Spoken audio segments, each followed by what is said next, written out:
Coming live for the Built Ford Tough Studio. Boomer Esiason, Greg Giannotti. It's Boomer and Gio on the Fan. Simulcast across the country on CBS Sports Network. And wherever you are on the free Odyssey app. Good Monday morning. We got some clarity on the Giants quarterback situation, at least what they're not going to do. Later on Friday, once we got off the air, of course, as Matthew Stafford is staying with the Rams on a restructured deal. So that whole thing is over, so they turn their sights to some other veterans, and maybe they still draft a guy, but Aaron Rodgers, Kirk Cousins, Russell Wilson, Sam Darnold are some of the names that are out there. And if Aaron Rodgers stays here in New York, that's going to be very, very interesting to see what he does with the Giants after what he did or didn't do with the Jets. A nail-biting but crazy overtime win for the Knicks. St. John's clinched the regular season Big East title, and plenty more to get to on this frigid Monday morning. Jerry told me winter was over. Good morning, Boomer. How are you? Yeah, good morning, Jay. And the Rangers trade a couple more players, by the way. And unfortunately, sad to see Ryan Lindgren and Jimmy Vesey go, but they were great players for the Rangers, and good for them. They get an opportunity maybe to go for a Stanley Cup with the Colorado Avalanche, and they win last night because Jonathan Quick was out of his mind. I did not watch the Oscars. I'm sorry. I wasn't interested at all in any of that. And I will say things did happen rapidly, pretty quickly Friday with Matthew Stafford, and there was no question that, as we were sitting here and we were talking about it, do you think the Rams are going to really let him go? Do you think the Rams are really going to let him go? And then I think you and I both said, why are they willing to let him go? And other teams are willing to take him right now and pay him the money that he wanted. So it was kind of interesting. Matthew Stafford used two other teams, the Raiders and the Giants, to come to an agreement with the Rams. And maybe the Rams were smart for doing that, but I felt like both of those teams were used by Sean McVay and Les Snead of the Rams to get Matthew Stafford, back in uniform and back underneath Rams control. Yeah, I mean, and it was strange for a number of reasons. One, the fact that this team looked so unbelievably good at the end of the year and played the champion Philadelphia Eagles right to the end in the divisional round, a team that blew out the Commanders, then blew out the Chiefs. They're like, you're right there. You're close. I mean, what is going on? It doesn't make any sense. And you see the Raiders, stepping up and offering a massive contract, 2 years, $100 million guaranteed, and he still chose to be with the Rams. Just feels like that's just comfortable for him. Sean McVay, he's probably not going to have as much success with the Giants or the Raiders. So, that is done, and that team's going to contend in the NFC without a doubt. Without Cooper Kupp, they'll find a way to figure that out. But, now, where do the Giants go? And I know Aaron Rodgers is on that list. I wouldn't do it. I think that he's finished. I don't believe that he's going to stay healthy for an entire season. Yes, he played every one of the games last year. He was hurt for most of them and did not look like a good player. But as far as the other options go, if the Giants did it, I wouldn't say, wow, that's the worst thing in the world. They just don't have a lot of great options if you're going to have a stopgap guy and then draft someone else. But if I'm Joe Shane and Brian Daboll, I look in a different direction when it comes to the quarterback. And Aaron Rodgers, just, to end his career bouncing around the slop football here in New York is not a good way to end a career. You know what I'm saying? Slop football. You know what I mean? Yeah, I know what you mean. Again, it's going to come down to cost. And, can they save some money here and bring somebody in that's legitimate? The reason why I wouldn't do it if I were the Giants, it has nothing to do with his ability to play, because I still think he can play, because I think we saw that the second half of the season when he started getting healthy again, except for the Buffalo game up in Buffalo late in the season where Buffalo needed that game. The reason that I wouldn't do it is because I do believe that he is, and this is my speculation, he's inflexible when it comes to the type of offense you're going to run. And the type of offense I think that Brian Daboll wants to run doesn't fit what Aaron Rodgers wants to do. And it's nice to have a guy with a great arm who's a Hall of Fame career and is a great player. I just don't see how this offense with Brian Daboll running it fits Aaron Rodgers. And would they have to change everything to try to meet the demands of a 41-year-old headstrong quarterback? Well, and that's why I wouldn't do it.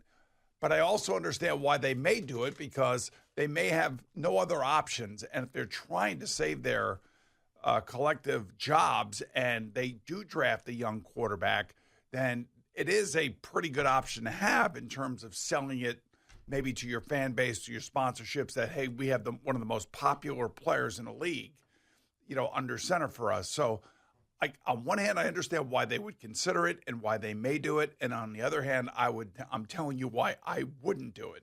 Yeah, I wouldn't do it either. I don't know that, him still being able to play. I know there were a couple games in there where he looked really, really good. I just don't know how he stays healthy. But as far as the offense thing goes, I think if you were to believe the reports that he really wanted to stay and have another year with the Jets because he didn't want to go out like that, I think he'll be more amenable to changing his ways this time around. No, listen, I'll tell you why. It didn't work.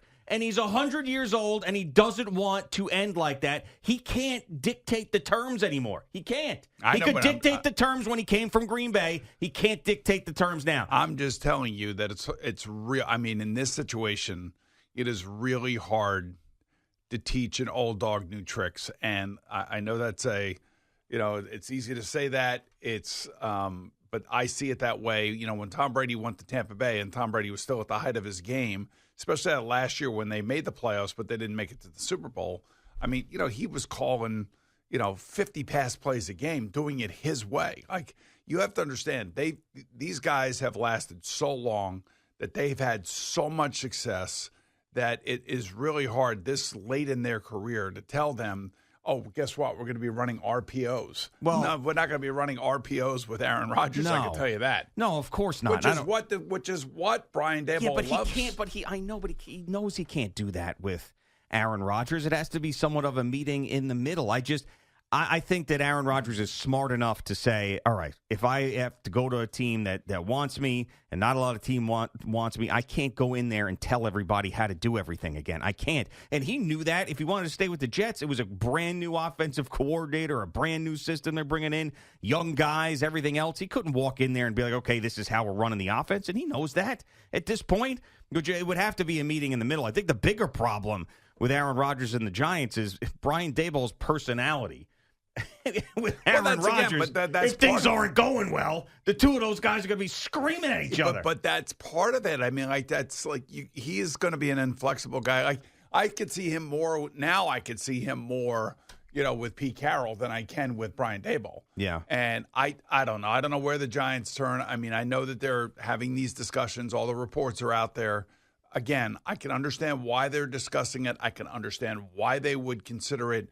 But I'm telling you, the inflexibility of Aaron Rodgers compared to this offense and this coach, which is what you just touched on, I agree with, and that's why I wouldn't do it. But, for us and what we do for a living here, if they do it, that is like gold. That is gold for us. Well, sure. We have something to talk about. Now, the interesting thing is, what are the Jets going to do? So I believe that Tyrod Taylor is going to be their starting quarterback when the season starts. I don't know if he'll make it through the first 3 games or not, but I do believe that most likely he'll be their starting quarterback, which probably doesn't excite a lot of people, but it does give them at least a veteran. He's a 500 quarterback. He's a good guy. Everybody loves him in the locker room, and he's a serviceable stopgap player, especially if they draft somebody that is going to be young, or they bring in somebody like a Justin Fields. Let's face it, Aaron Glenn was the defensive coordinator for the Detroit Lions.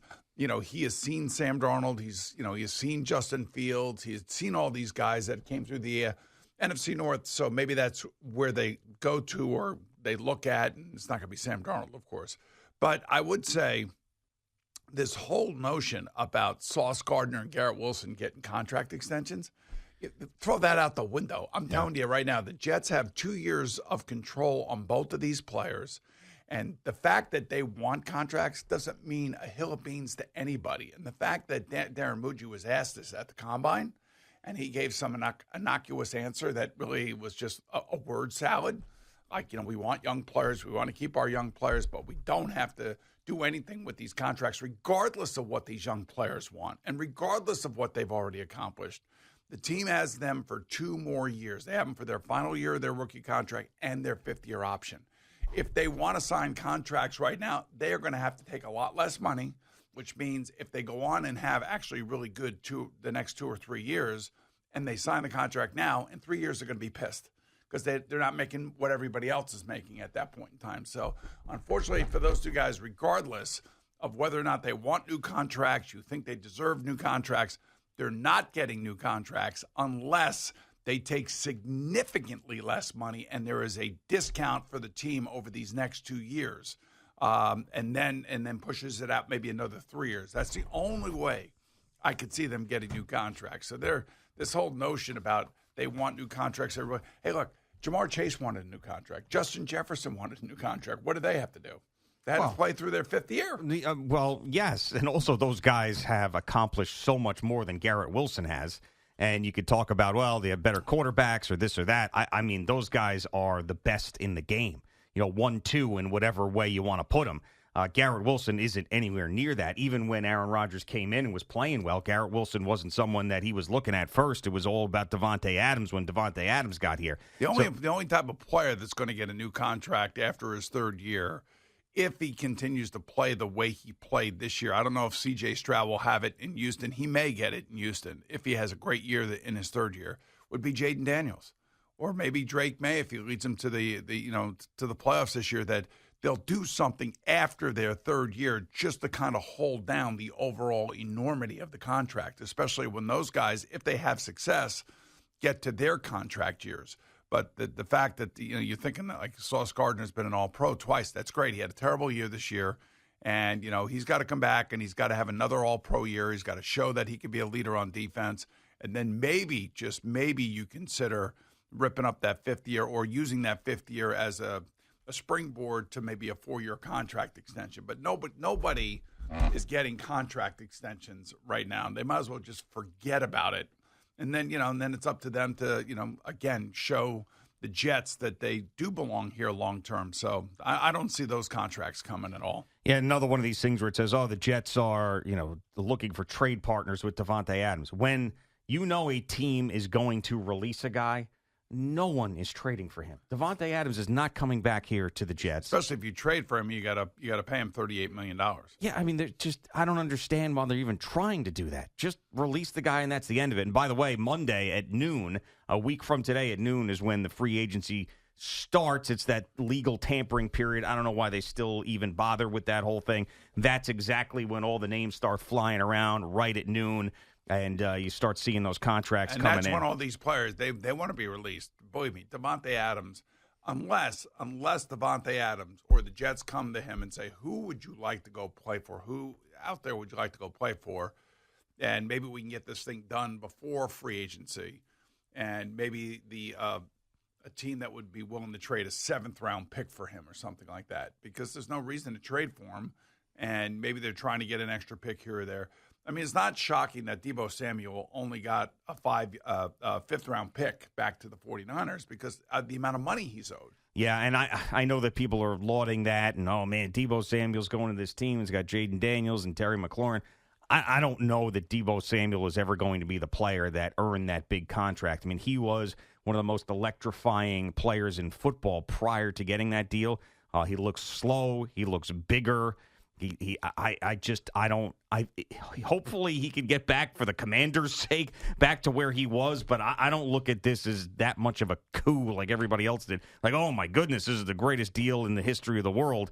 That guy looks more done to me than still in his prime. I will say that I was really into this trade. I thought it was a great trade by the Commanders. They have room. They have to build around their young quarterback. And Cliff Kingsbury now gets another little piece of his offense where he can do a lot of different things with Deebo. And I have to believe that Deebo Samuel will be highly motivated and should be working out like a madman this offseason and be ready to go with his new team. I thought that was a good trade, and I think the guys that at the Commanders are really excited about this. Remember, Adam Peters knew him from San Francisco, the GM for the Commanders. That's where he came from. So that there is some familiarity with the player from the GM standpoint. I actually, it's bad for the Giants. It's just bad for the Giants. It's just another person that you have to worry about, and I think another person who will be a highly motivated player for a team that you're going to see twice. Yeah, I mean, you would hope that he'd be highly motivated. I mean, they really didn't look to him as much last year. He was bitching and moaning about targets. Then when he got more targets after he complained, he was dropping footballs all over the place. I mean, I don't know. He's going to have to be a different player this year than he was last year for that to be a huge impact. But then again, he's being put together with one of the most exciting quarterbacks in football right now. So a lot of those guys, and there were guys like Zacchaeus and some of these other dudes that were out there that we never knew their names that were making big catches for the Commanders because Jaden Daniels was being Jaden Daniels. Yeah, I think it's a smart trade. Like I thought last year, the Brian Burns trade by the Giants was a smart trade, and maybe it will still bear itself out. As he's a really good player and a really good locker room guy. It didn't turn out all that well for him last year or the Giants last year, but nonetheless, they still got themselves a really good player, and I think that the Commanders got themselves a really good player because of Terry McLaurin, because of Jaden Daniels and Cliff Kingsbury. I think those three guys right there and him coming to a new team is going to motivate him. So that offense was already a pain in the ass to handle. It's only going to get worse. All right, Boomer and Gio on the Fan and CBS Sports Network. Just getting started on this Monday morning. Jerry joins us in just a couple of minutes.